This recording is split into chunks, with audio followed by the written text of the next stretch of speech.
24 സെൻസിൽ നമ്മളൊരു അപ്രോക്സിമേറ്റ്ലി ഒരു 9500 സ്ക്വയർ ഫീറ്റിലാണിത് ചെയ്തിട്ടുള്ളത്. 3 ഫ്ലോർസ് ആയിട്ടാണ് ഇത് നിൽക്കുന്നത്. കയറി വരുമ്പോൾ നമ്മൾക്കൊരു നല്ലൊരു റിച്ച് ഒരു ലാൻഡ്സ്കേപ്പ് നമ്മൾ പ്ലാൻ ചെയ്തിട്ടുണ്ട്. സിറ്റ് ഔട്ടിൽ നിന്ന് നമ്മൾ എൻ്റർ ചെയ്യുമ്പോൾ 2 സൈഡിലായിട്ടാണ് ഫോർമൽ ലിവിങ്ങും ഫാമിലി ലിവിങ്ങും നമ്മൾ അറേഞ്ച് ചെയ്തിട്ടുള്ളത്. രണ്ടിനും 2 തീമായിട്ടാണ് കൊടുത്തിട്ടുള്ളത്.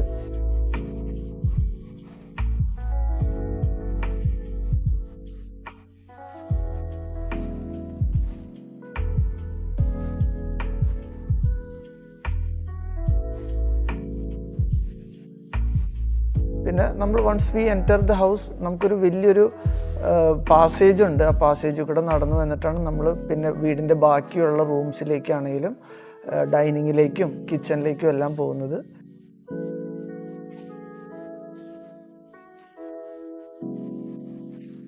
ഗ്രൗണ്ട് ഫ്ലോറിൽ നമ്മൾക്ക് 2 ഫോർമൽ ലിവിങ്, 2 ബെഡ്റൂംസ്, പിന്നെ 2 കിച്ചണുണ്ട്. ഒരു പാൻട്രി കിച്ചൺ, ഒരു വർക്കിംഗ് കിച്ചൺ, ചെറിയൊരു വർക്ക് സ്പേസ് അങ്ങനെയായിട്ട്.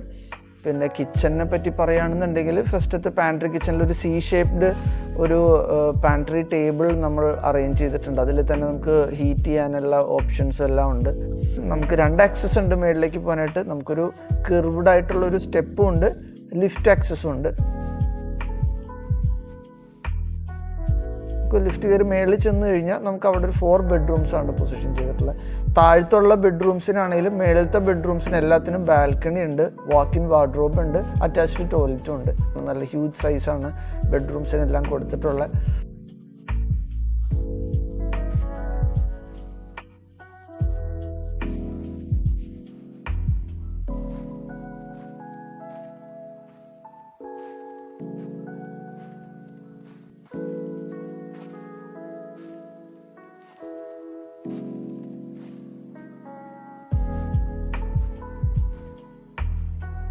മേളിലേക്ക് ചെല്ലുമ്പോൾ നമ്മൾക്ക് 2 സൈഡിലായിട്ടാണ് ബെഡ്റൂംസ് നമ്മൾ പ്ലാൻ ചെയ്തിട്ടുള്ളത്.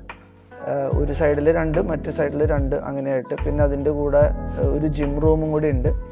2 ബെഡ്റൂമിന് നമ്മൾക്ക് പാസേജിലേക്ക് വ്യൂ കിട്ടാൻ വേണ്ടിയിട്ടൊരു ടഫൻ ഗ്ലാസ് വെച്ചിട്ടുള്ള രീതിയിലുള്ള അറേഞ്ച്മെൻറ്റും കൊടുത്തിട്ടുണ്ട്. അപ്പോൾ നമുക്ക് വേണമെന്നുണ്ടെങ്കിൽ അത് തുറന്നിട്ട് കഴിഞ്ഞാൽ നമുക്ക് നല്ല ഓപ്പൺനെസ്സും കാര്യങ്ങളൊക്കെ കിട്ടുകയും ചെയ്യും. പ്രൈവസിക്ക് ആവശ്യത്തിന് വേണമെന്നുണ്ടെങ്കിൽ നമുക്ക് കർട്ടനും ഉണ്ട്.